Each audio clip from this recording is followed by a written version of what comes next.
우리나라 사망률 통계를 보면은 암이 제일 많고 그 네. 바로 다음이 이제 심혈관 질환이 되겠습니다. 와. 불안정 협심증이라고 합니다. 아. 불안정 협심증일 때는 바로 언제든지 심근경색증으로 진행을 할 수 있기 어. 때문에 빨리 병원에 와서 진단과 치료를 받으셔야 됩니다.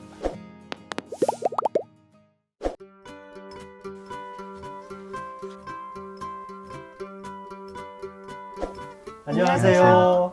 씩씩TV의 신경과 장민욱입니다. 간호사 이지선입니다. 순환기내과 최재혁입니다. 오늘 순환기내과 교수님을 모셨어요. 순환기내과 하면 그냥 바로 심장이죠. 심장. 우리가 흔히 심장 혈관 질환이라고 하면은 이제 대표적인 질환이 협심증 그리고 심근경색증인데, 협심증은 이제 심장에 피를 공급하는 혈관이 좁아져 있는 상태를 협심증이라고 하고요. 완전히 막혀서 심장 근육이 괴사가 되는 상태를 심근경색증이라고 할 수가 있습니다. 협심증 상태로 있다가 심근경색증으로 진행하는 경우가 대부분이지만, 급성으로 진짜 느닷없이 생기는. 혈전이 갑자기 생기면서 막 느닷없이 생겨서 돌연사하게 되는 큰 원인이라고 할 수 있습니다.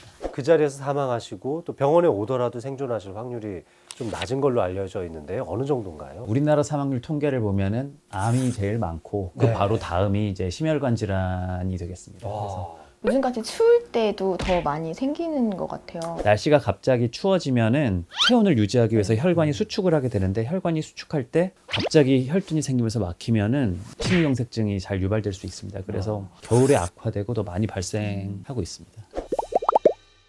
일반적으로 심장 질환이다. 그러면 이 구체적으로 원인이 어떤 건지. 이게 지금 혈관의 모형입니다. 이 중막은 근육층이고 굉장히 탄력성이 좋습니다. 근데 이제 우리가 나이가 들어감에 따라서 중막의 섬유화가 되고 탄력을 잃게 되는데요. 이런 변화를 동맥경화증이라고 하고, 혈압이 올라가게 되면은 혈관 내피세포의 손상을 일으키게 되거든요. 손상된 틈으로 콜레스테롤 찌꺼기 등이 이렇게 들어가서 끼일 수가 있습니다. 점점 끼는 과정을 죽상경화라고 하고요. 갑자기 혈압이 오른다든지 염증 반응이 생긴다든지 이런 이유로 인해서 이 죽상경화반이 터지게 되는데, 그 중에 있는 혈소판이 그러면서 확 엉겨붙을 수가 있습니다. 그렇게 되면은 혈관이 완전히 막히게 되고 심장 근육이 손상이 되고 괴사를 할 수 있고, 괴사가 심하게 되면은 심장마비도 올 수 있습니다. 그럼 교수님, 이렇게 혈관을 막히게 하는 원인들 중에서 첫 번째가 어떤 게 가장 클까요? 가장 첫 번째는 뭐니 해도 고혈압입니다. 혈압이 높아지면 그만큼 혈관 내피 손상이 일어나게 되니까 콜레스테롤 찌꺼기가 더 많이 들어갈 수 있고요. 그리고 높은 혈압에 의해서 이런 막이 터질 우려가 높아집니다.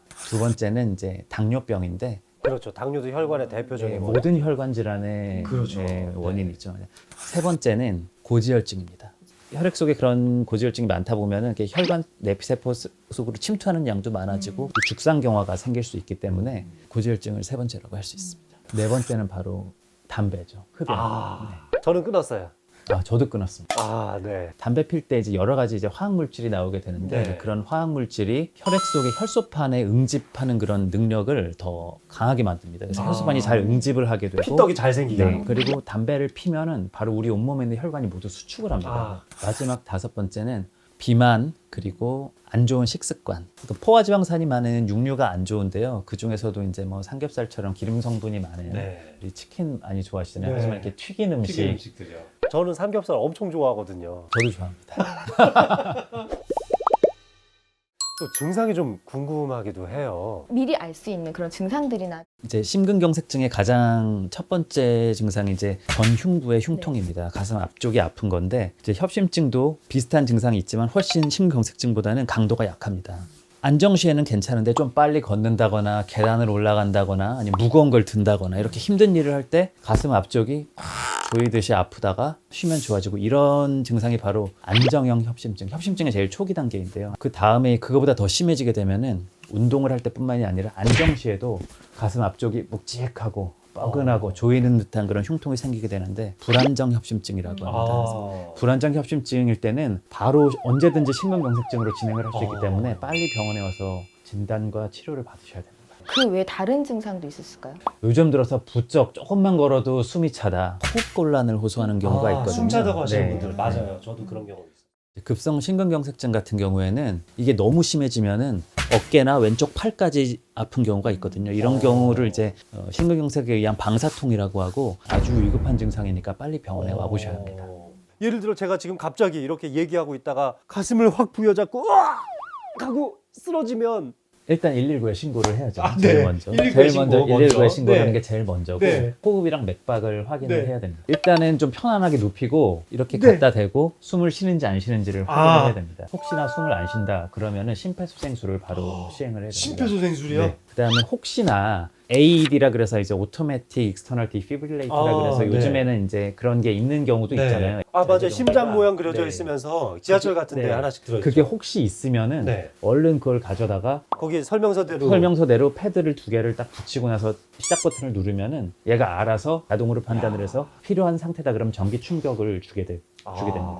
혹시 그게 없으면 바로 계속 심폐소생술을 119가 올 때까지 해야 되는 거고요. 그래요. 네. 근데 이게 또 혼자 있을 때 이런 증상이 다 나타날 수가 있잖아요. 네. 아유 나은가 봐, 나 진짜. 혼자 있을 네, 때 이러면. 아무것도 모르는 네. 상태에서 갑자기 아주 뻐근하고 저 깊숙한 데에서 조이는 듯한 흉통이 생기게 되고 막 식은땀이 줄줄 나게 됩니다. 보통 이렇게 식은땀이 날 정도로 네. 심한 흉통이다 싶으면은 얼른 병원을 가야 되는데 아. 내가 이걸 빨리 병원에 가려고 운전을 하다 보면은 운전을 하다가 정신을 잃게 되면 2차 사고로 이어질 수 있기 때문에 위험하네요. 절대 운전을 하시면 안 예, 되고요. 예. 바로 119에 신고를 해서 빨리 119를 부르는 게 제일 우선이고 그 다음에 혹시나 이전에 그 심장 혈관 질환이 있어서 니트로글리세린이라고 하는 응급 혈관 확장제를 이제 가지고 있는 경우 그 혀 밑에 놓는 거 네, 그거 맞습니다. 맞죠? 네. 네네. 저희가 이제 심근경색증이나 협심증 환자분들한테는 꼭 드리는 건데 네. 그거를 얼른 꺼내서 혀 밑에 넣어서 녹여서 드시고 5분이 지나도 흉통이 호전이 되지 않으면 또 하나를 드시고 이렇게 해서 119가 올 때까지 시간을 버셔야 합니다.